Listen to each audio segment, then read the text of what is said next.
Jackson trying to escape and run for it, and he's got it and more. Lamar Jackson down the sideline. Will they give it to him? They will. Touchdown, Baltimore.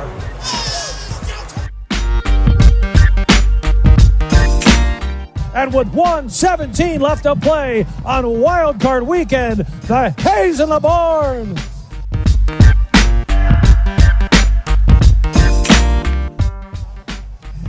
Oh my God! I wish you guys could. I wish we had a camera in here so you could see what we're doing. We're just a bunch of clowns in here. How much fun is that?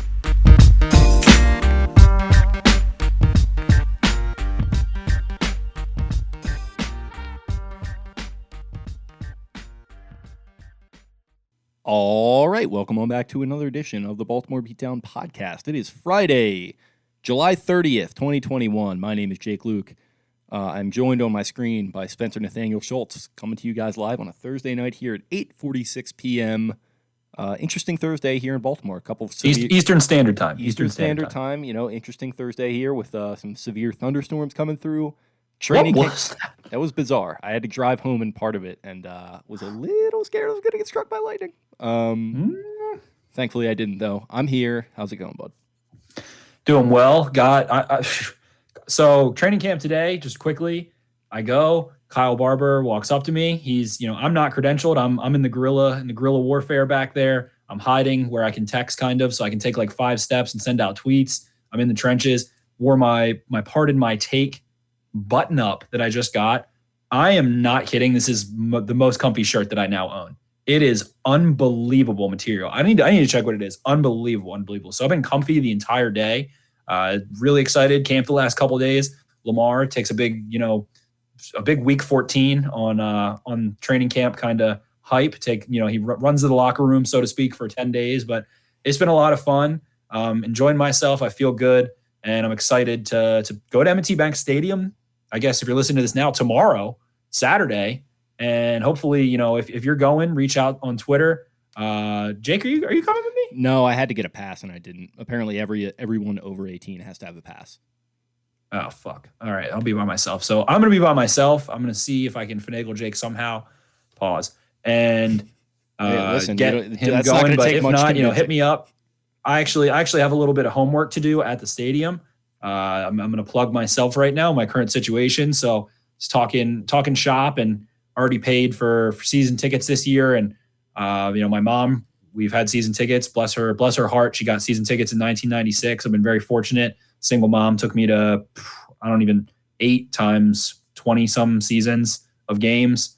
And it's been awesome. So, I finally have taken that load off of her and, started to finance that way. And what we decided on, 2019, my mom's hips are just freaking killing her. I know Jake said his dad had a similar situation. She just can't do the trek up to the upper level anymore. That's where we've been. Section 513, row 11, seat 17 and 18. We saw the Ravens win 2 Super Bowls there in those seats. So it definitely is emotional. It's good seats, good view. I am trying to offload those because we're moving down to the lower level. So if you're interested, we're looking for just face value for the PSL. It's 2 seats. Again, 513, 10 and 11. Row 11, seat 17 and 18, a stack each, grand each, and we'll give you face value for season tickets. And, we can definitely negotiate because I'm trying to move down and make it a little easier for her. So had to plug myself a little bit there, but if you're interested, please contact me on Twitter. Thank you very much.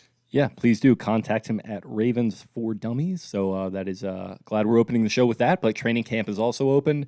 You hinted at the fact that Lamar Jackson testing positive for COVID-19. So just a few days after we were huddled in here in this very Jeremy Butler Memorial Studio, heaping praise upon Lamar for his great appearance on the Lounge podcast. I think it's fair to say that no matter where you come down on any of this, it's somewhat disappointing that he has tested positive for COVID and is going to be missing the first 10 days of training camp. So I think maybe one of those has already elapsed. But just kind of not an ideal start to camp for Lamar or the Ravens. Yeah, it was very strange going out there and then, just waiting on Lamar, and then you're it's practice starts at 8:30, it's 8:40, you don't really notice, it's 8:50, it's 9, all of a sudden you're like, wait, where is he? Is he signing a deal right now? Nope, the exact opposite. He is getting put away on the shelf for 10 days. Very unfortunate situation. Puts a damper on things. Luckily, I would have expected the energy to be a little bit lower, but it just not a great situation considering, everybody's got their own choices. They're their own person. But at the same time, I just think about guys like Ron Rivera. I think about guys like Mark Andrews. Think about people like my mom and people who, have some health concerns. And I would rather get the vaccine than get COVID without getting the vaccine. So we were talking, it's a little ironic, and I'm not going to go rip Lamar as a guy. I think he's a great guy, very humble, very team-oriented guy, very family-first, religious man. But it's just funny that, we're coming on, Kyle comes and joins us in the JBS, and we're talking, praising heap on him growing up and what he's going to look like as a mature, older 20-something and into his 30s and how weird that's going to be. And it just, doesn't feel like I'm not saying that he's this irresponsible guy. Apparently he was pretty cautious, and they said that he went out to a restaurant one night and didn't wear a mask. It's not mandated in Maryland to do so. So, it is what it is. At this point, they say that there's at least a 90% vaccination rate on the Ravens. We now know Gus Edwards, Lamar Jackson are two of the, I guess, 8 or 9? 2 of the 9 that don't have it. Not a math guy. 2 of the 9 that don't have it. So it is what it is. I mean, it's just crazy. He had it 7 months ago, and I think that just goes to show that you can get it twice pretty quick. So I think that's a little eye-opening to some people. And, I'm sure Lamar is kicking himself, and he's really upset. Maybe he didn't think that he would be able to get it again so soon. But now we know you can pretty quick. Look what happened to Lamar Jackson. And looking at John Rahm as, how many times? 3? I think twice now. So he tested positive when he was in the lead of a tournament after he had gotten his first vaccination shot. It cost him that tournament, and then he gets his vaccine, is fully vaccinated for several months, then he tests positive again. So it's weird times we're living in with this stuff.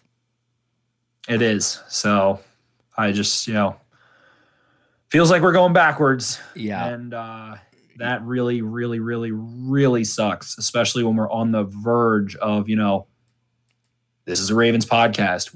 I have season tickets. I'm talking about haven't gone to a Ravens game since January of 2020. So it just, feels like we're going backwards. I do not like it. I do not like green eggs and ham. I don't like this current situation, and it really, really sucks. The thing people don't realize that, Lamar did get 4 days with at least, like Bateman and Wallace and some other guys, the rookies and the quarterbacks reported. So it sounds like, if you listen to Lamar's interview on the Lounge with Ryan Mink and Garrett Downing, the Ravens flagship podcast, that, or I guess you can call them the MLB version of the AAA boys over here. We're the Norfolk, and it sounds like they're cooking with gas. Yeah, you spoke to the moral side of it. I think you did it very well, so I'll spare the sanctimony on my end. But just from a professional perspective, I just don't know how he hasn't gotten this thing done yet. You spoke about him missing install time, and that is certainly a big deal. But what is the end game here? Are you going to get it or not? Because if you don't get it, then guess what? You're risking giving up games. You got 17 of these fucking things, and one of them can be crucial to you winning a Super Bowl. You mentioned the championship potential. This team certainly does have that. And I mean, it's a huge deal whether or not you're going to get vaccinated. And I think when it happens to Gus Edwards, that's one thing. I think when you have Justice Hill kind of saying whatever he's saying, that's another thing. Derek Wolfe, all these guys, it's like, you know what, that sucks. But like when you're the quarterback and you're about to get this contract, the rules apply differently to you, both positively and in this case, I think negatively. And you got to like weigh factors a little bit differently in here. And it was a really interesting day. I think on the social media sphere and Twitter, you had Hensley, I'll name him, going after him with kind of an ugly post on ESPN. You had Mike Preston go after him with an article that I think, was maybe a little harsh in some spots. Other spots I agreed a little bit. And one thing that Preston kind of harped on, which I was intrigued by, was this whole idea of his entourage, essentially, his crew surrounding him that is kind of in his ear, in Lamar's ear, that is, telling him what he should and should not do. And like, I don't know how plugged in Mike is to something like this where he would know whether that's an issue or not. But, it just seems like if that's the situation where you've got people around you that are telling you what to do and you're listening and that's affecting your vaccination status, like I could give a shit less about the running on the asphalt and like all this other stuff and like all the non-issues. But for Florio and like all these people to go after him for that, and then like this happens, like this is kind of a more legitimate thing in my opinion. Like if you want to criticize him a little bit on this, like I'm okay with that. He's still my guy. I'm still going to ride for him. But I just think from a professional standpoint, this is just a little bit negligent to not get this vaccine by this point, man.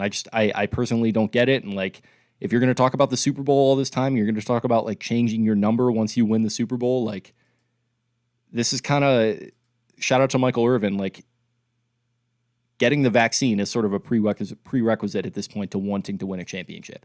So like I'm not here to preach to you. I was trying to think of who it was that said that. I'm not trying to preach to you about like the morality and shit like that. For the record, I think it is moral to get the vaccine. That is why I did it, to protect my parents. My father has type 2 diabetes. I got it more for my parents than I did for myself. And if that's not a concern to Lamar, then that's fine. I don't know his situation. I don't know all that kind of stuff. But just from a professional standpoint, I find myself somewhat perplexed that this has not gotten done by now.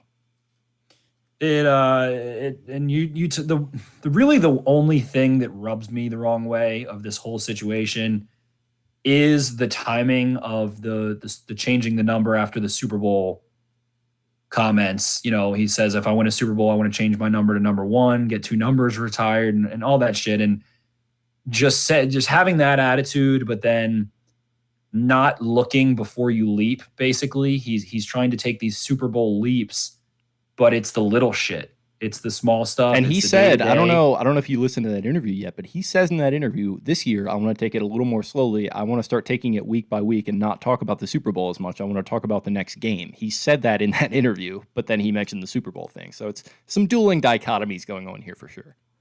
Yeah. So it just is strange to me. And I think it goes to show that, you know, you have to be willing if you want to be. I don't know. I'm not a fucking champion. I'm a champion of doing, you know, stupid shit. Nothing important at all.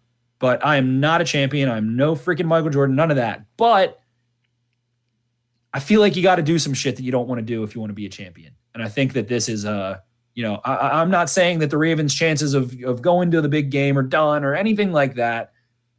But you got to do some shit you don't want to do if you want to be a champion. And I don't know, Brad Kelly, who I follow on Twitter, is a big receivers guy, and people get, I don't know, whatever. I'm not going to get into him, but I like him a lot. I think he's a good follow for sure at face value. And he just happened to be, it was like perfect timing. He was tweeting the end of Save the Last Dance, and he tweeted the video of Michael Jordan, just a montage, and Jordan gets emotional and asks for a break, of him saying, if you watch this, you know, you probably think I'm a lunatic, I'm a psycho, I'm a dickhead, but I never asked my teammates to do anything that I hadn't already done.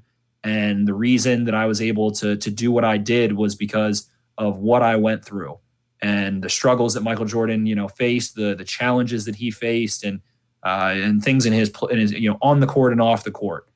And I just feel like you have to be willing to swallow pride at times. And people be like, oh, Michael Jordan has tons of pride, whatever. Just bear with me. But I feel like you just really have to be taking a different perspective, taking yourself out of your own shoes. If you want to be a champion in freaking football, basketball, baseball, hockey, you know, these big soccer, these big time sports, and you want to be a Hall of Fame kind of player, you got to eat some shit sometimes, swallow your pride, and do some things you don't want to do.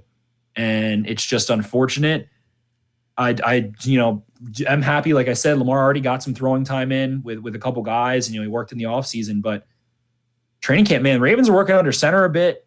They've got some new weapons. They've got a new offensive line, and I'm sure Lamar's going to come in, you know, trying to play some catch up a little bit. And you know, you just would have hoped by then, by 10 days from now, that's when you're catching rhythm. And instead, you're catching up. And as far as it's just putting you behind the 8 ball. Yeah, and as far as the installs are concerned, like, I couldn't be concerned less about that. Like, he is not, I've referenced this before, I don't think he's much of a practice player. I think he's a guy that goes out there and just lets it rip and gets it done. And, like, I think that's going to be the case this year. I think he's going to be fine as a player. I think he's going to be fine on the health front. He's a healthy young guy. This did not affect him the first time he got it, but that's where we're at with this thing, where he just had it back in November, and it cost him time in a game. Not because it especially affected him symptom-wise, but because he was not allowed to go out there and infect other people, which is going to be the problem here. Again, if he catches it again, which, as we mentioned with John Rahm, this can keep happening. So, like, if he doesn't get this thing and he doesn't get this done within a 4-week time frame, and at least 2 of these types here, it takes 2 weeks at best. Like, conservatively, 2 weeks is your window. If you don't have it done and you're testing positive midseason, you're essentially surrendering a game. Because what are you going to do? Go win one with Trace McSorley or Tyler Huntley? I'm just really not so sure. So let's get this thing done.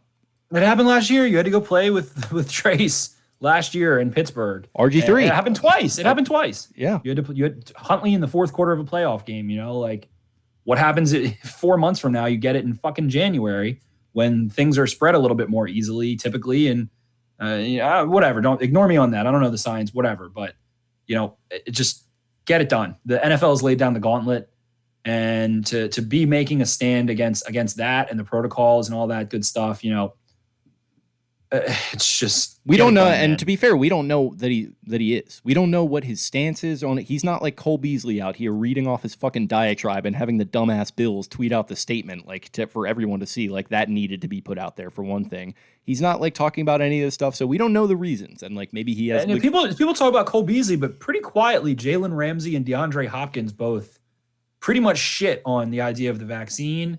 And it just at this point, we see through it, man. It's been months of it. If you're an athlete, you're at the podium, and you get asked, what's your stance on the vaccine? Did you get vaccinated? That's a personal question. We know what that means. That's been pissing me off. Do whatever you want to do. Whatever. Get the vaccine, don't get the vaccine, whatever. But don't go say that. Just fucking say it. I haven't gotten it yet. That's what you're saying. Say I haven't gotten it yet. And don't say it's a personal choice. And then when the restrictions get put down, don't go bitching and crying like Cole Beasley did. Because like if you want to make that personal, it's a personal choice. Oh, it's a personal choice. Yeah, well, guess what? I'm Roger fucking Goodell, and it is my personal choice for you not to play in my league if you're not going to take this fucking vaccine, Cole. So shut the fuck up and take it or don't. But stop whining. Yeah. Yes. That's it. If you don't want it, whatever. But shut up.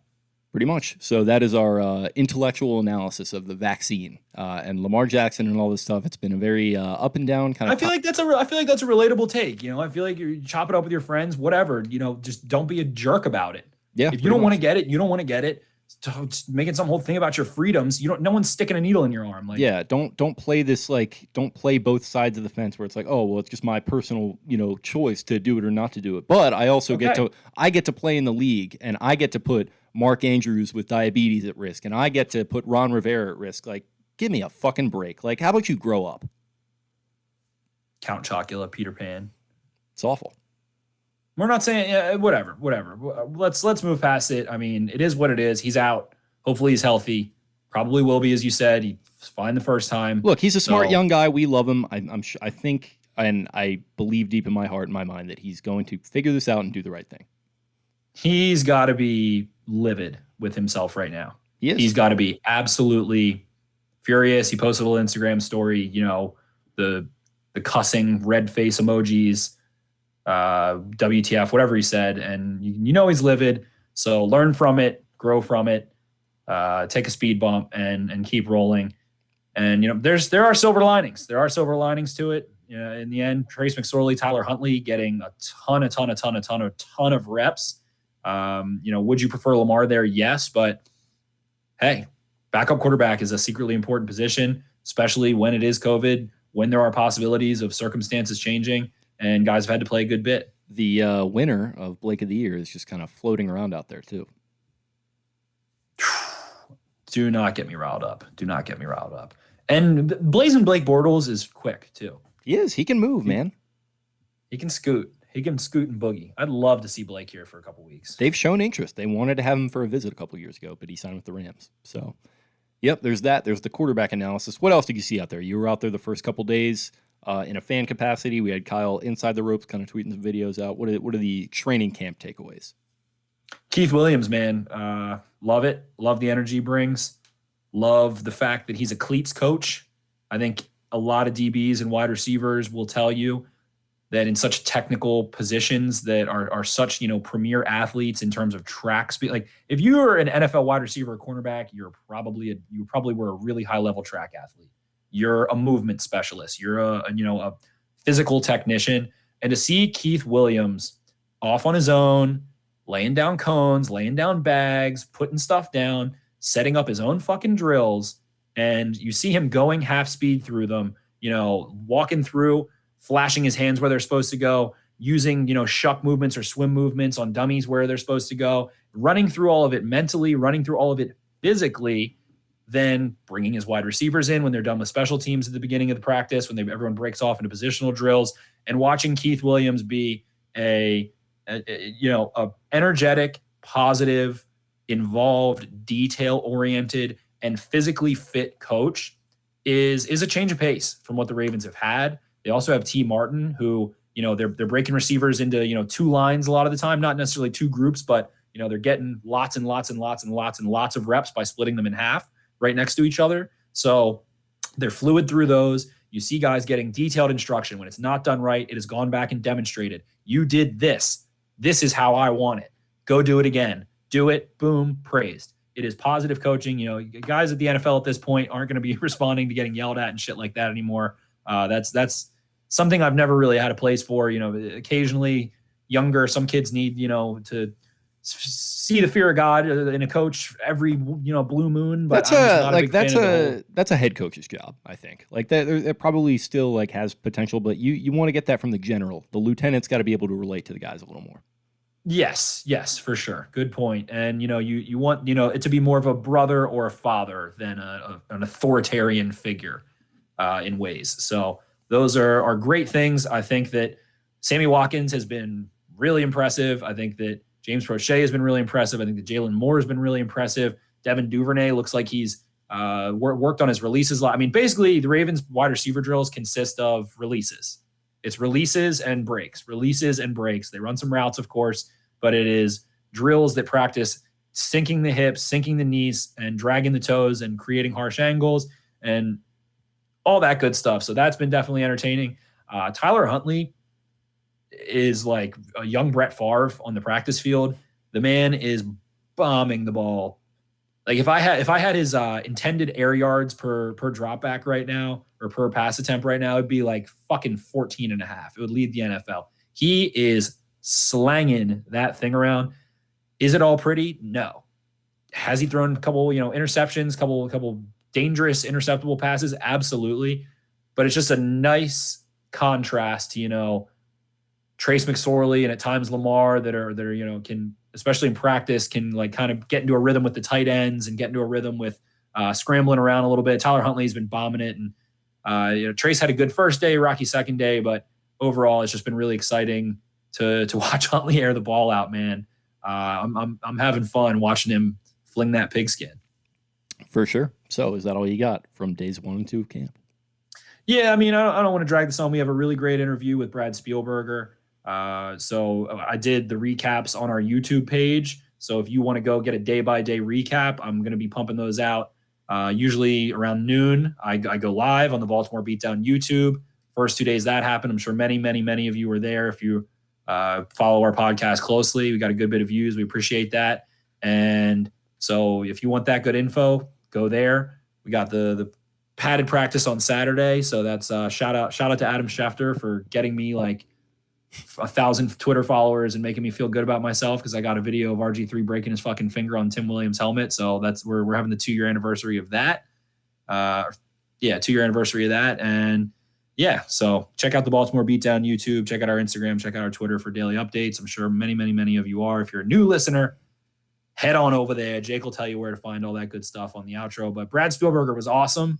So we have PFF Brad. He is a capologist, a cap technician, and a Green Wave alumnus from Tulane.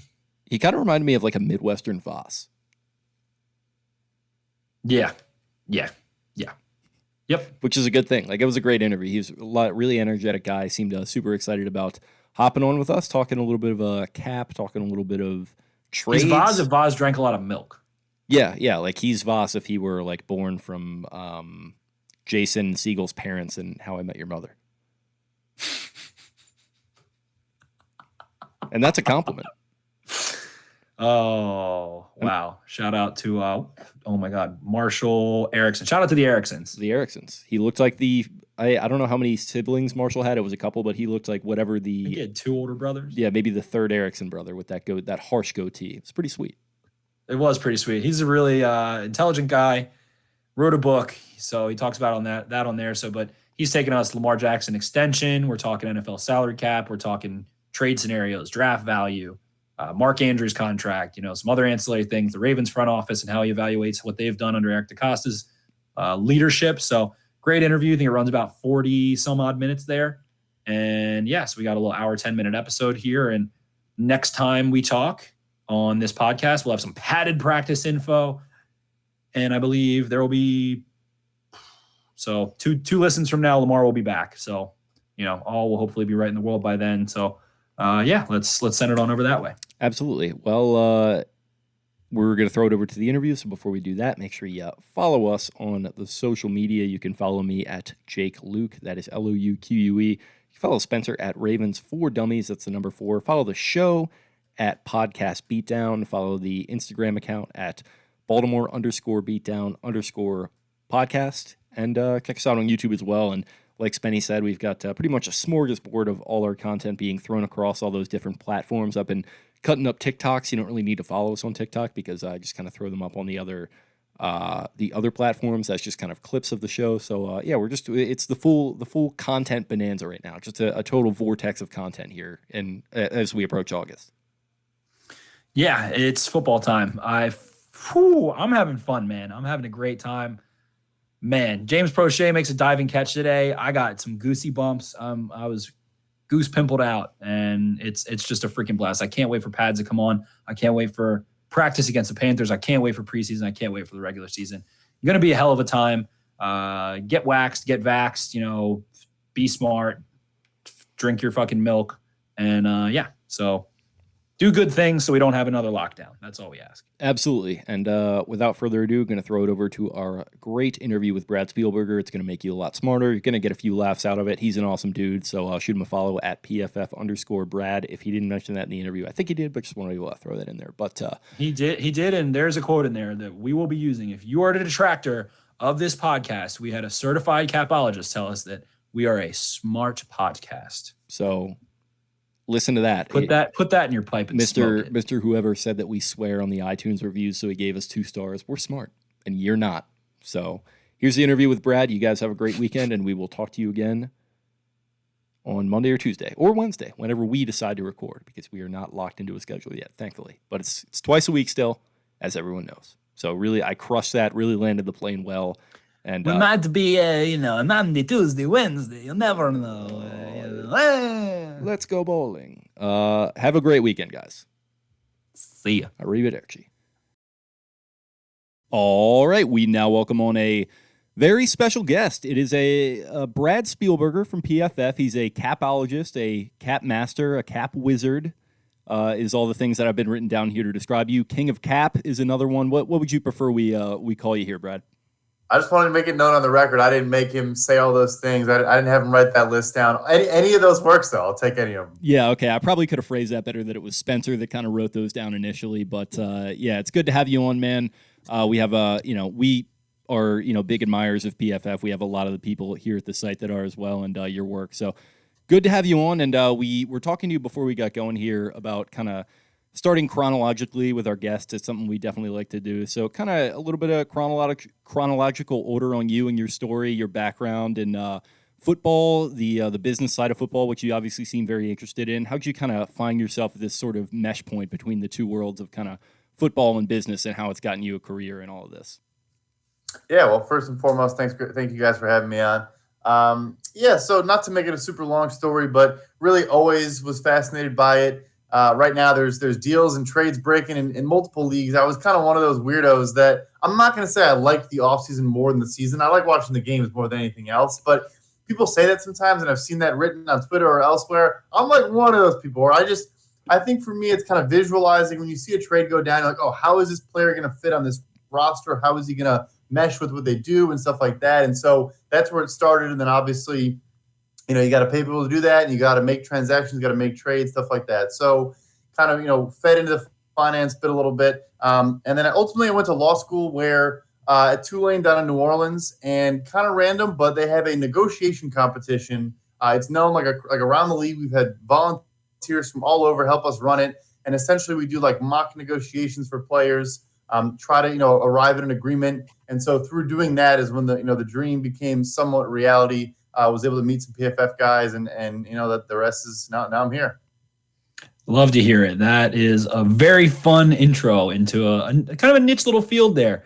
And that's why it's so fun. So you do some work for Over the Cap and along with Spot Track and Spot Track, and allows for, the layman, I guess not a layman's man, just a layman, to get really involved in breaking down the nitty-gritty details of the cap ecosystem and all that good stuff. And what is your read on how well the typical fan, and let's just say let's raise the bar just a little, like the typical person on Twitter actually understands what goes on? I'm sure you never hear from anyone who thinks they know about this stuff more than you on Twitter, but just hypothetically. Never, ever. There's I mean, my mentors and the people that have helped me get to the space where I am now, those people do exist on Twitter. It's not the biggest group. It's not the biggest, it's not the most exciting thing, but the strangest thing to me is that I actually have found, for whatever reason, people seem to do okay with the contract values, maybe not perfect, and they don't understand some of the factors that aren't on the field, like the draft status kind of stays with you and various other things that you don't think about.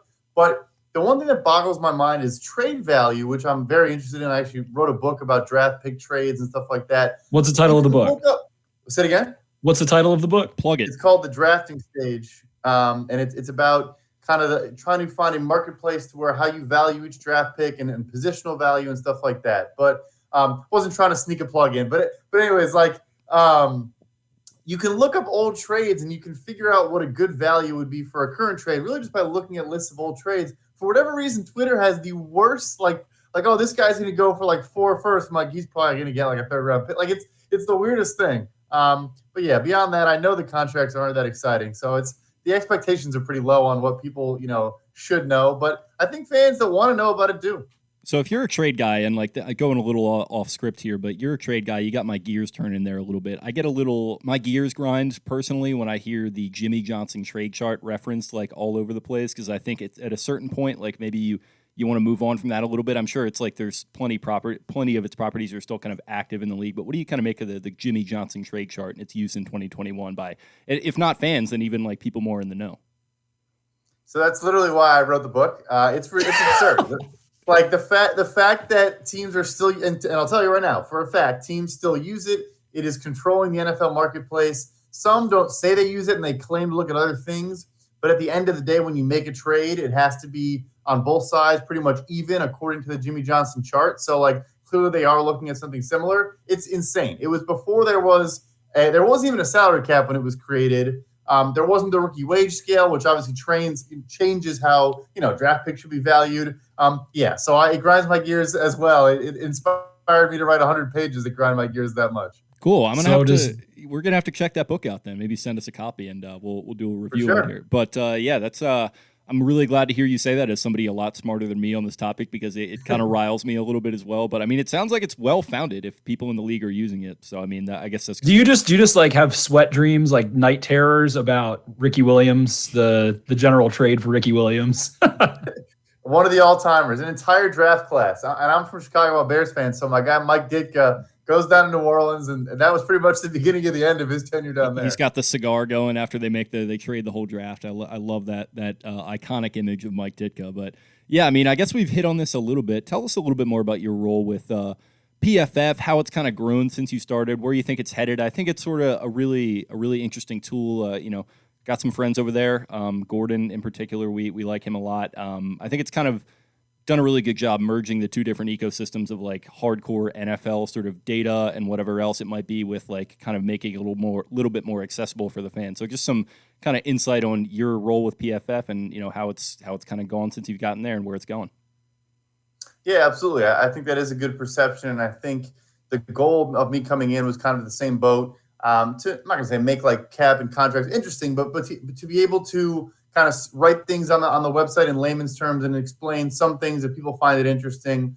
But I would say like content is probably a smaller part of my role. We obviously work with all 32 NFL teams at this point, and work with a lot of other clients around football. So a little bit, I'm not going to call it consulting necessarily, but kind of just working through salary cap and contract matters with our various clients.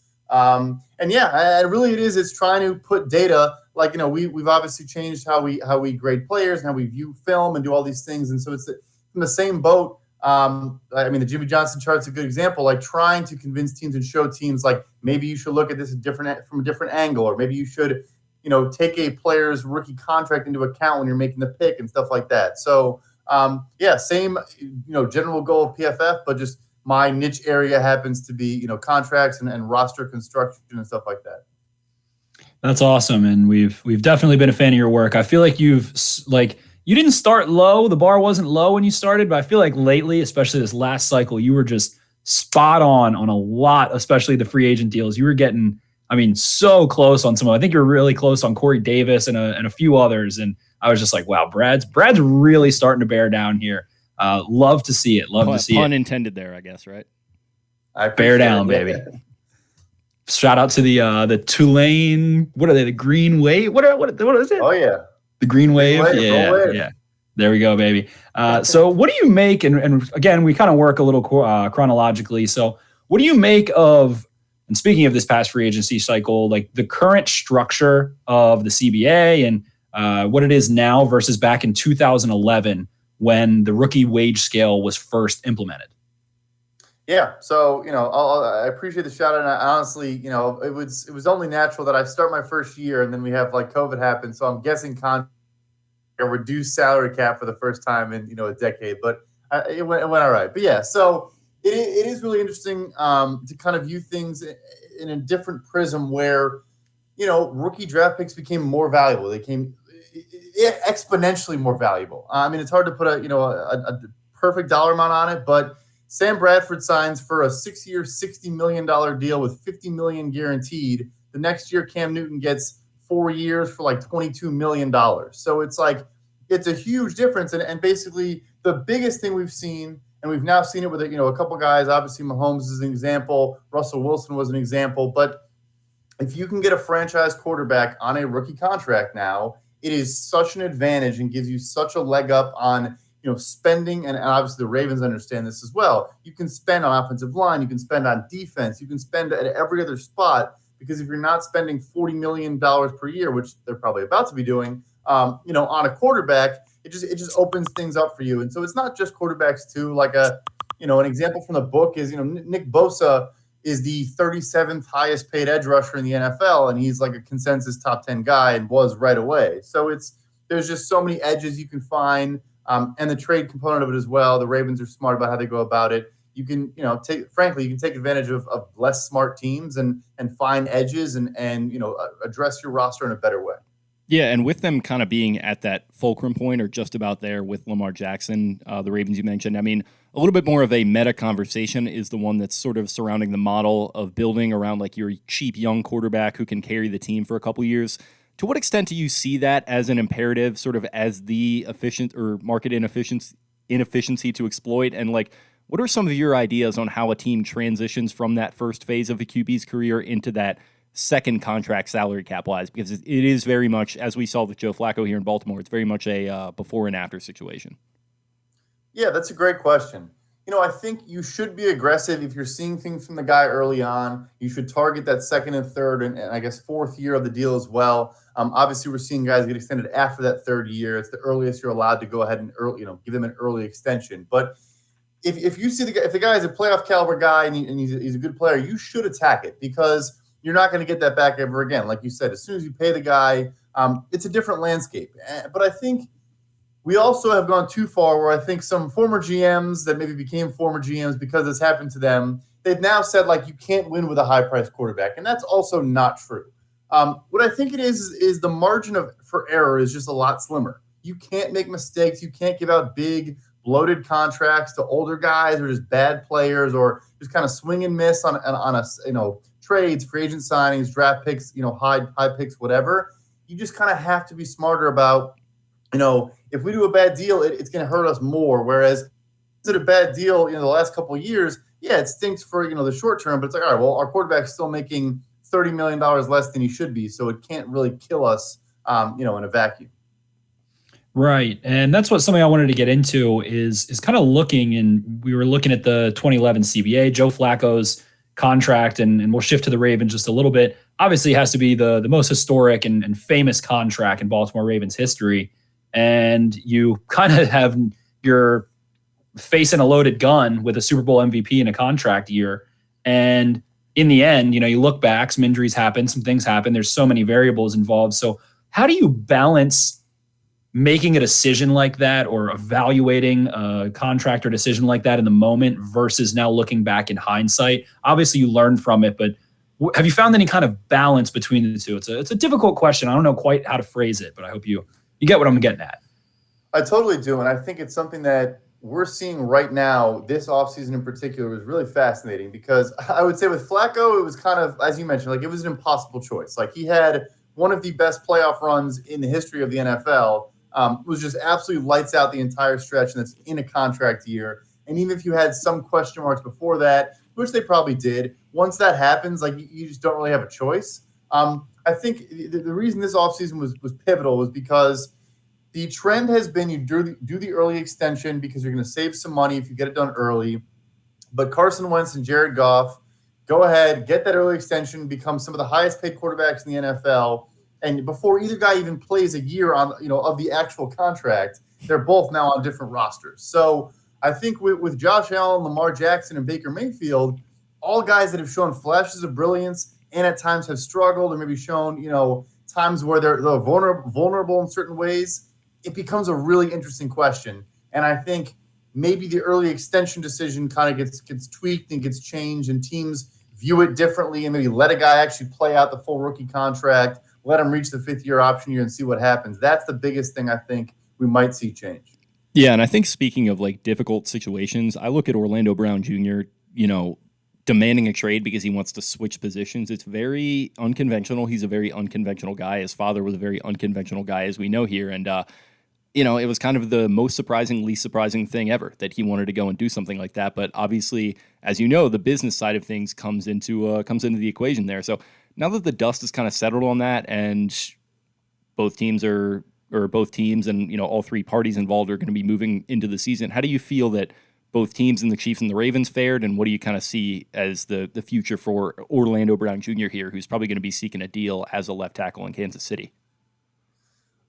I would have to say the Ravens did well there. Once you pay Ronnie Stanley top left tackle money, you probably can't have both tackles making a ton of money, especially when, like you said, Orlando's trying to be a left tackle, played well there, so he kind of had a legitimate argument once Ronnie Stanley got hurt. But I think you had to make the move, and I think the other interesting component of it is the Patriots dynasty, and the Ravens are run extremely well. I could wax poetic about them as well, but one of the biggest things about it was, like a Chandler Jones, like you go to the list of these guys that they could have given the massive extension to, and they went on and made a trade, saved some money, and were able to spend it elsewhere or use those draft picks to add good players. The Chiefs are not really following that, and Mahomes is so good that they could do that, and they could cut some costs. They could kind of have a couple spots they don't have superstars at. They just have average players. Add an average tackle in the offseason. And I think the Ravens, in kind of a perverse, kind of weird way, you might look at it and say, yes, are we making our biggest AFC rival a better football team in 2021? Yes, you are. But are we potentially shortening their window or just making things harder for them in the long term? Because, yes, Orlando Brown is going to ask for $20 million plus per year. And if he plays like he did down the home stretch last year for half the season at left tackle, and they already traded away a first-round pick to get him, they're going to give him the contract. So, it's smart. I think it was a smart deal. It's obviously a tough loss. He's a very good player. But, you have to make a move at a certain point. It sounded like he was not going to be there. He needed to get moved one way or the other, and you get a good return. Right. And so, I had this for a little bit later, but I want to strike while the iron is hot. And it's just I think the Chiefs and the Ravens right now, and there's obviously some more, even, if you look at what's going on in LA with the Rams and what Les Snead has done, where do you stand on the aisle in terms of this top-down, top-heavy roster construction like we see with Veach, like we see with Snead, versus what, shout out to Silicon Valley, what we like to call the middle-out algorithm, where a team like the Ravens is kind of piling some $7, $8, $9, $10 million players at, kind of some secondary positions, signing them early. Talk about Nick Boyle, talk about Tavon Young, hasn't gone great with injury, but that's besides the point. So where do you stand in the aisle in terms of, those two arguments, and I guess kind of trying to figure out what a balance is or which side to be? Yeah, every roster, obviously, there's context to every move, and so it's not the same answer doesn't apply to every move. But I think in general, it's a dangerous game to play. It's a very risky proposition when you're spending, like 60, 80% of your salary cap on maybe 10 or fewer players. The Rams, obviously in particular, they have highest paid. They got rid of Goff, but Stafford still makes good money. But highest paid corner, highest paid interior defensive lineman. You have all these pricey guys, and the Rams have been one of the healthiest teams in the NFL the last couple of years. So I'm not going to say they got away with it, but if they lose one of those guys or things go south, we might be having an even different conversation. And I think the Chiefs, it's also kind of like if you have Mahomes, you can kind of make a lot of other mistakes elsewhere. But like the Frank Clark trade was not a good trade. His contract is not good and isn't getting better anytime soon. Like Mahomes is just carrying it and picking up the pieces and making it not as bad as it could be, but it's going to kill you eventually. So I would side with the Ravens approach. The Patriots did it for a long time. Like you said, you have a ton of mid-level veterans. You obviously don't want to add too many and spend a bunch on like mediocre players, but it's just depth is so important in this sport. Injuries are a part of the game. You're going to lose guys. Guys are just going to have down years, whatever the case may be. And I think over the long haul, the way to sustain a franchise, to consistently be a competitor and potentially a contender, is to be not risk averse, but to go so top heavy like that, it can bottom out pretty quickly.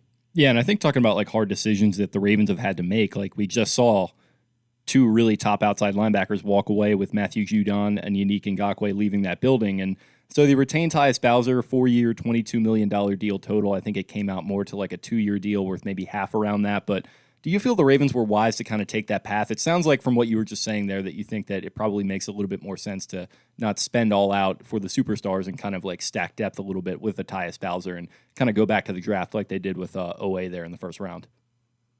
Yeah, so the Ravens also, you guys probably know this, but they've earned more compensatory picks than any team in the NFL since compensatory picks became a thing in 1994. And that essentially, not to go into the details, but just if you lose free agents in free agency and you sign fewer than you lose, you can earn these additional draft picks that are slotted in value from the 3rd to the 7th round. So the Ravens are going to earn fourth round picks for both of those guys. And that's pretty good value. You can find a solid player. They obviously draft very well. One of the best, if not the best drafting team, arguably in the league. So they've been doing that for a number of years. We saw it with Zadarius Smith. And look, Zadarius Smith's been good in Green Bay, but it's not like the Ravens defense has been bad since he left. And you can spend that money elsewhere. The thing, too, I think they're very smart with is a top DB might cost, on the market, might cost you what a mid-level edge rusher is going to cost you because of positional value and how much you pay these guys. So they've also taken money and they've said, hey, we can have a elite secondary and we can get a Marcus Peters and do these things. And as opposed to going out and signing like big name edge rushers or big name, left tackles on the open market, stuff like that. So I think it is the smart approach, unless the guy's a superstar. Maybe you finally go ahead and do it with the Suggs or whatever. But I think both of these guys this year probably, came below expectations. You might as well let them sign elsewhere, save some money. Like you said, add Jason Owe at a very intriguing prospect and just start fresh at the position. Absolutely. And it feels like the Ravens are going against the grain very much in terms, and I guess it's kind of become popularized now for many teams as well. So maybe that wasn't quite accurate, but building from the back in terms of the secondary, investing there, and then trying to figure out pass rush otherwise. And there's a big debate on that, coverage versus pass rush. And when we're talking about free agency, where do you what is your insight there? Where do you feel like teams have made mistakes or where teams have gone right? The thing about free agency is that if a guy is reaching free agency in the NFL, it's probably because the team doesn't think he's, worth franchise tagging or extending. So there's already kind of a notion of like, this guy is not, an elite player. And when you reach free, it's not the easiest thing to do to reach free agency. So when get overpaid. There's going to be multiple suitors. Teams love to, chase being average in the NFL. So there's always going to be teams that probably shouldn't be spending, but will be in the market for guys just so they can go, 9-8 in a season. So it's hard to kind of win on a big free agency sign. Look, even Earl Thomas is probably the last big move the Ravens have made, and it didn't go too well at all. So it's hard to do. When you pick your spots, when you sign guys, kind of like a really smart move that the Ravens have done times before. Kevin Zeitler gets cut by the New York Giants, which makes he's not eligible for compensatory pick consideration. So he doesn't count against you in any way. Very good guard. You jump on that immediately. Solid player for your offensive line. Also, you lose the right tackle on Orlando Brown, but now you solidify the right side of that offensive line for a fraction of the cost. It's things like that. It's very smart to go about it. Look, could they be a worse offensive line and have a worse right side of the offensive line? Sure. But they're going to be spending 20% of what they would have spent and will probably get 80% of the production. And that's how you consistently win in the NFL, and the Ravens understand that. Definitely. And I think kind of sticking with this, today's cap landscape type of thing, and we kind of already touched on the Old Testament versus New Testament of quarterback contracts, with Joe Flacco kind of being some bizarre messiah, figure in that. What is the first word that comes to your mind if I say quarterback contract in 2021? I mean, at this point, it's figuring out. I think the biggest question mark right now is a team finally has to go ahead and risk not giving a guy money if he has not shown that he's a top 8 quarterback, let's say. Like Jared Goff, again, he made the Super Bowl the year before his extension, but there were so many question marks there. And how it transpired is not surprising to a lot of people. But I think these teams are the investment's huge. You take him first overall. They traded a king ransom just to get up there to take him. So it's a little bit of a that notion. But a team needs to finally step up. And if this guy is not a guy that's going to carry a team, he's like going to put a bad roster in his back and carry us to win games. Trade Goff before you give him that extension. Take another quarterback and try to just start fresh, do it all over again. It could be fascinating to see. I mean, the Cardinals sort of did it, but Josh Rosen was just awful. But they sort of did it. And look, like everyone at the time probably made fun of them. They traded up to number 10 for Josh Rosen the year before. The next season, they take Kyler Murray first overall. Is anyone talking about that now? No, no one cares because they may have solved the most difficult thing of sports, which is who is your starting quarterback.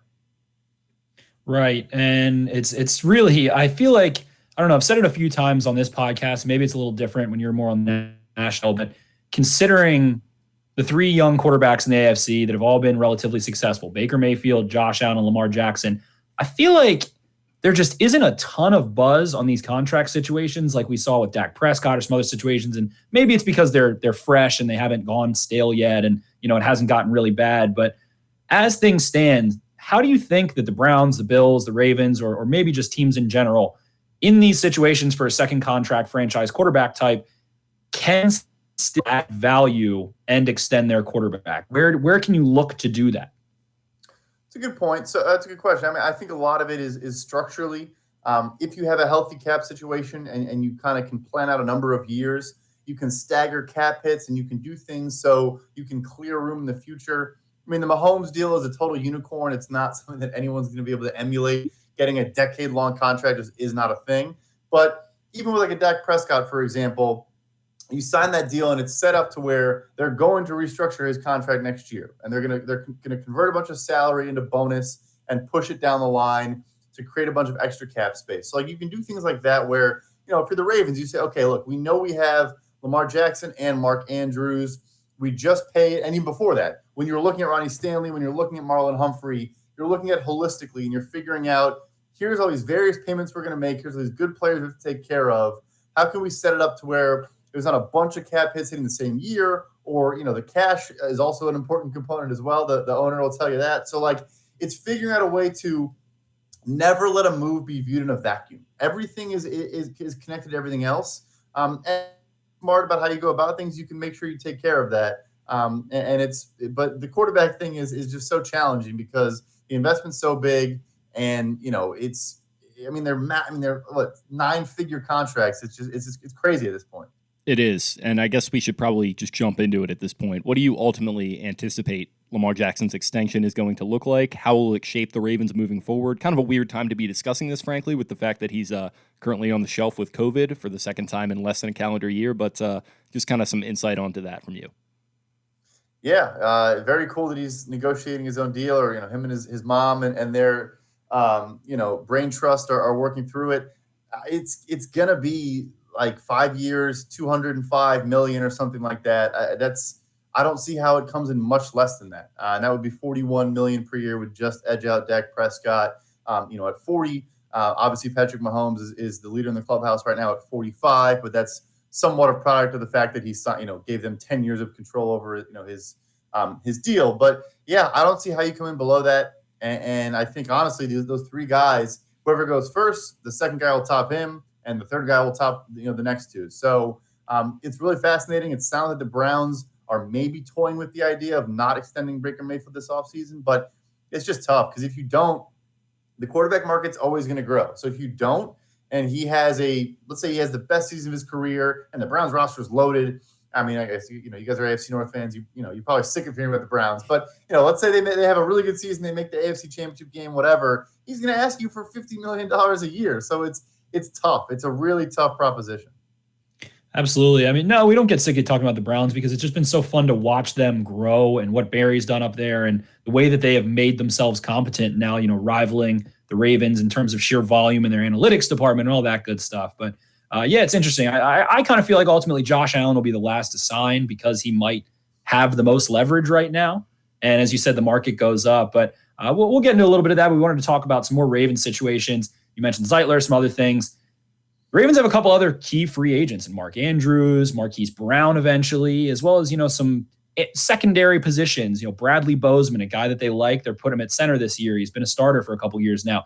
Deshaun Elliott came on really strong last year at safety, which is a position that PFF has really started to dive into deeper, it feels like, into maybe kind of considering that tiering of positions and all those good things. So where do you think that the Ravens can add value with extensions, and where do you think that they might add more value by letting guys walk or letting them, test the waters? It's interesting because I think the timing on Andrews is not spectacular. The tight end position market is still one of the, kind of weaker ones if you look across the league. There just aren't that many good tight ends. It's still kind of this new kind of young position. Andrews, as a guy that you can truly line up as like an X receiver and do all these things, is still pretty rare. I don't see how he doesn't at least come close to topping the market. And I'm not saying he's a George Kittle. That's the other thing. Whenever I say this, I've been yelled at about this a million times. Like, I'm not saying they're the same guy, but when you sign a year later, you're a very good player. You have, no reason that they're going to doubt that you're going to continue to be a good player. You're going to come in near the top of the market. So I don't see how Andrews gets less than, $14 million per year. How long it'll be, maybe 4 or 5 years. Tight ends sometimes go shorter. I think you have to sign him, though. I don't think there's really a choice there. He's such an important component of this offense. They love running the multiple tight end sets. He's so, just everything he does. Like, he's not a liability as a blocker. It's obviously he's improved every year there. Consistently, right. He's improved there. Right. And I think people say, Goddard's a better blocker, Andrews is a much better receiver, but he's not, as long as he's not a detriment there, and as long as when a team lines you up there, you're still getting respected, and teams still have to account for it, and you're not just they're going to pass the ball, they're going to run the ball based on if you're on the field, stuff like that. So he's going to get his money. I think it's completely unavoidable. As for the other guys, it starts to become a question. You spent on Stanley, and Marlin, and those are two huge non-quarterback deals. But at the same time, though, we talked about, you let the two edge rushers go. Obviously, you probably thought you were going to be paying Earl Thomas. You're no longer doing that. You have a couple older guys in the D-line, Calais Campbell, Brandon Williams, that'll probably be, maybe this year's it, maybe 1 or 2 more years. So, you have some other kind of large contracts heading out the door. So I think, any player they need to keep around, want to keep around, they probably can, because they've made these tough choices. Obviously, Orlando Brown the toughest, but look, they may have saved them $20 million per year. So that frees some things up. I like to look at Orlando Brown and Mark Andrews. Those are two players where you're looking at them and saying, it might be really tough to pay both of them at the exact same time. And Orlando Brown kind of does the Ravens a favor and chooses for them. And so they can continue to plan that ecosystem, as you put it earlier. Yeah. Definitely. And I guess kind of in that vein, in terms of overall cap management, I mean, I'm sure you're kind of plugged into all 32 of these teams. So what have you seen from Eric DeCosta and the Ravens since the start of 2019 when he took over, and how do you think they can continue to set themselves up for success, kind of in the same vein we were talking about with the moving into the new era with Lamar and his second contract? Yeah, DeCosta so far, at least my perception is he's clearly the Ozzie Newsome tree. They have a similar kind of philosophy and approach to how they construct this roster. And I'm not just saying this because I'm on here. I think it's the best front office in the NFL. I think they #our Ravens. #RAvens for a reason, and that was mostly the analytics nerds. Yeah, that was the fourth down stuff. Yeah, that's cool and all, but even like just a purely roster construction standpoint, I mean, they just get it. The thing I think is kind of funny is that in some of these decisions with contracts and things like that, it's really not rocket science. It's honestly just like avoiding these pits that teams fall into. Like I said, I talked about chasing average earlier. Like, I mean, the Ravens have been good for so long, but they're not going to, let's say coming into a season, they don't think they're going to be good. They're not going to go spend a ton of money just to maybe compete, maybe, limp into the playoffs is, a smart way to go about it. But also, I mean, when you look at the Ravens, like they're just patient. They don't ever look like they're panicking. They move around the draft in a very smart way. They tend to trade down more than up, but they do move up occasionally. Obviously moves up for Lamar Jackson, but they just seem like a team that lets things come to them. And I think the biggest thing with them, and the Patriots do this as well, is some teams don't understand that you're not trying to create a roster that's better than your prior year roster. You're not competing with the 2020 Ravens. You're competing with 31 other teams in 2021.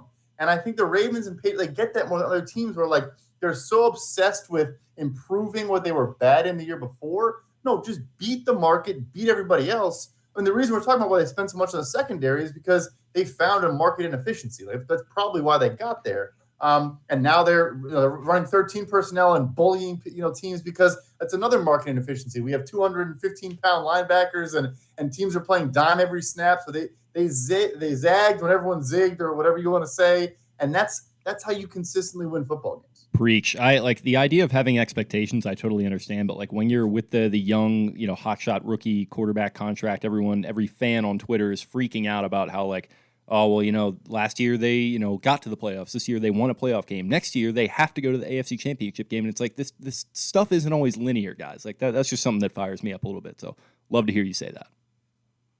For sure. And one thing that we're expectations. Jake, you take this next one. This is your question and this is your thing. Take this next one. You see it on there. This is Jake's like one true current cap take that he is very passionate about. A little bit of a theory here. So wide receivers, they're just breaking the bank every year on the market. And I've got a little bit of a theory. There's productive young ones coming to the league at all levels of the draft. And like, that's something you're especially keyed in on as a Ravens fan when you're hoping for them to take them and they just never do, except for this year, which is great. But you know how that is. And so like at all levels, like, you're getting them in the first round, the second round, the third round, the fourth round, guys are coming in and producing. Is there a little bit of a wide receiver bubble, do you think, where eventually like there's going to be enough guys or at least enough faith that you can go into the draft and start to, get replacement level players at whatever, early day 3 at the best or at the worst, whatever that might be. Do you think there's a wide receiver bubble at all? Because I'm kind of sniffing it out a little bit, and I'm starting to feel that. I think you're spot on, and I think we've seen it kind of burst this offseason at least a little bit. Really only one substantial contract the entire offseason was Kenny Golladay, and he kind of, they held the Giants hostage, and the Giants spent like crazy, and their front office is trying to, keep their jobs and stuff like that, and they're chasing average and all the things we say you probably shouldn't do. But I think it happened. I do. I think like you look at an Allen Robinson situation, the Bears, Darnell Mooney is a good player, but like your number one wide receiver next year without Robinson is going to be a 5th round pick from this past year. Like we're talking about, I've heard coaches talk a lot about it, that 7-on-7 football, like, for like youth camps and whatnot, has just made so many good receivers. And now we're seeing guys come in every year in the first like 3 rounds, like you said, and be productive almost right away. If not, in their sophomore season or, late in their rookie season. I do think that a bubble happened. I think DeAndre Hopkins created unrealistic expectations. Also when you get traded, you obviously get a, kind of a boost to your contract because you have more leverage. And I think him and Julio Jones just kind of ruined the market a little bit.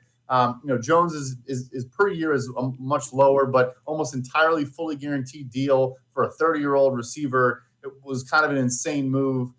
even a first ballot Hall of Famer, one of the best to ever do it. And then Hopkins, $27.25 million per year, which is like quarterback money.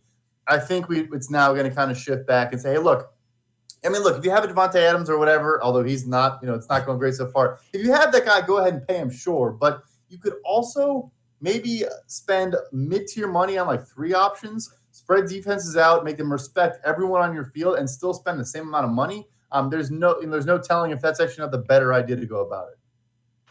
Right, and Jake definitely has a little smile inside because that's been something that's like burning him through draft season. I felt like Michael or Christian Bale in The Big Short, just sitting there like analyzing the monitors and stuff. I got this crazy idea in my head about this bubble, but yeah.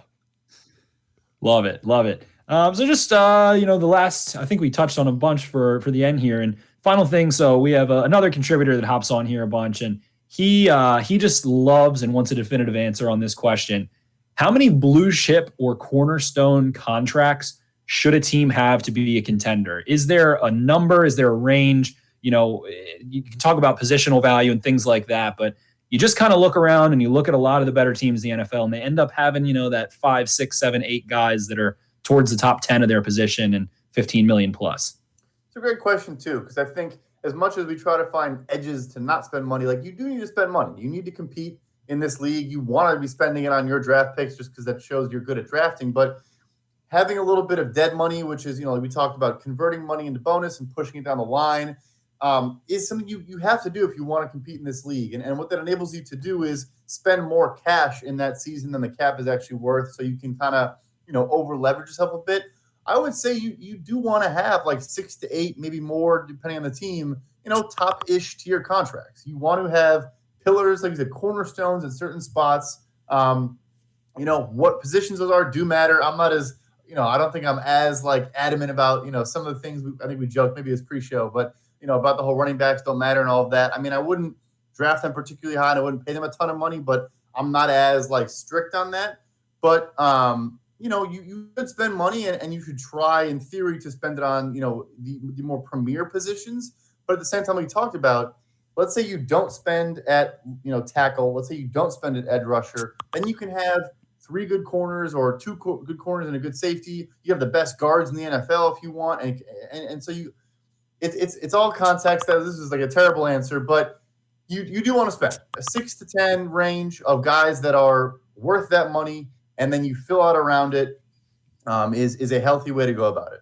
And what is your best, or I guess most current ideology on what to do with a running back room? What is a healthy running back room, cap-wise and talent-wise? I think you should load up in starting in late third round, or there's no issue taking a guy in the 3rd through 7th round whatsoever. Maybe not the first pick in the 3rd round, but even still, honestly, fine. And I think you should go for a committee type approach if you can, and add a couple guys in free agency that are kind of those mid-tier guys. Like if you can, James White signed for like $4 million a year in New England and was so valuable for what he brings to the table as a receiver, stuff like that. You then have the little Garrett Blount, who's your bulldozer, but they're paying him like $2 million a year. Like you should have good players there. You shouldn't not address it. It's just, my thing with the investing in running back is it's less about that. It's more about the opportunity cost, right? Like if you spend that pick there, you can't use that pick on a different position. I mentioned Nick Bosa. One, blurb from the book was basically 2nd overall pick back-to-back years. Saquon Barkley became the 5th highest paid running back in the NFL on draft day. Nick Bosa the next year was the 37th highest paid edge rusher. So just the savings there is value. It doesn't have anything to do with the players themselves, stuff like that. So same thing for spending on them. You give a Zeke Elliott $15 million per year. You let Byron Jones go, to the Miami Dolphins, and you have the worst secondary in football. So everything's an opportunity cost. Absolutely. And I guess kind of touching on that a little bit, COVID made things a little bit wonky last year. And we talked on the wonkiness on the wide receiver market. Where do you see the cap just as a whole going next year and in the near future, particularly considering the new TV deals that are going to be coming down soon? Yeah, so 2023 is going to be the true spike. Next year, they've already given us a cap ceiling of $208 million. So we know that's the highest it could be. They're just trying to get it back on schedule. Obviously, a little bit, we don't totally know what's going to happen, so they're not going to go ahead and be super bullish. But the TV money and also the gambling money kicks in, in full in 2023. And at that point, I think it really could jump off. I think we could see, substantial increase in let's say it goes from 210 to 240, in 2023, which is a huge jump. Pre-COVID this year, it was going up around 10 million per year the last couple of years. So to jump, $20, $25 million in a single year really opens up a lot of spending potential. For every team in the league. It's great for the league. It's great for the players. And also just to tie things all the way back, that conversation with Lamar Jackson, like you get the deal done now in this environment with this cap. If the cap's $240 million in 2 years from now, his deal at $40 million, you'd be like, whatever. Like quarterback's going to be asking for 65 in a couple of years. So exactly, and that's why we think it's important to strike while the iron's hot in terms of the cap floor and the cap ceiling with Lamar Jackson. And before we get you out of here, we do want to ask Desert Island question. We get you a solar powered TV, some DVDs of one show and one movie, or just one. What are you bringing with you? I mean, it can be a book, it can be anything like that. What are you taking with you? What do you love in that sense? Ooh, that's a great question. It's just underrated show. It just came to my mind. But I think The Americans. It's like I probably wouldn't put it my number one all time show, but it might be. It's way up there. And I think it's a show where you could watch it a couple times. You'd probably notice like new details each time you watched it. So I don't know. That just popped in my head when you said it, which I guess means something. So that's my answer there. Hey, we're here in Baltimore. That was filmed down in D.C. So big Americans fan as well. Love Matthew Reese. But pleasure, man. Thanks so much. You were really gracious with your time. I think we've certainly taken up enough of it at this point. It was definitely a pleasure. So yeah, thanks again. Let the people know where they can find you and your work before we get you out of here. Yeah, thank you guys so much. This was awesome. Smart organization. This was like the smartest podcast I feel like I've done in a long time. It was a ton of fun. We're gonna hold you to that. We're gonna have some testimony that we're smart, in fact, because we probably need it. Whenever anyone opposes us, we're gonna say we had the Cat Master on, and we've got the footage, we've got the clip. Okay. You rep the organization well. But yeah, so you can follow me on Twitter at PFF_Brad. Like you guys have said, I'm talking cap and contracts for all 32 teams, and I do. If this is a small incentive, I praise the Ravens any chance I get. So that's it's an objective take. I'm a Bears fan, but the Ravens know what they're doing, so that I'm being objective when I say that they're one of the best in the business. Well, hey, I had Justin Fields QB1, so right back at you. There we go. Yeah, there you go. So here's to a lot of good football from Justin Fields after he replaces Andy Dalton a quarter into the season, and appreciate your time, buddy, and be well and enjoy the season here. Okay. You guys too. Bye. Thanks, Brad.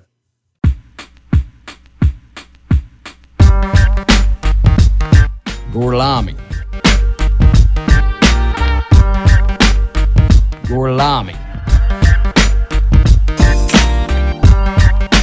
Arrivederci. Arrivederci. Arrivederci. Arrivederci.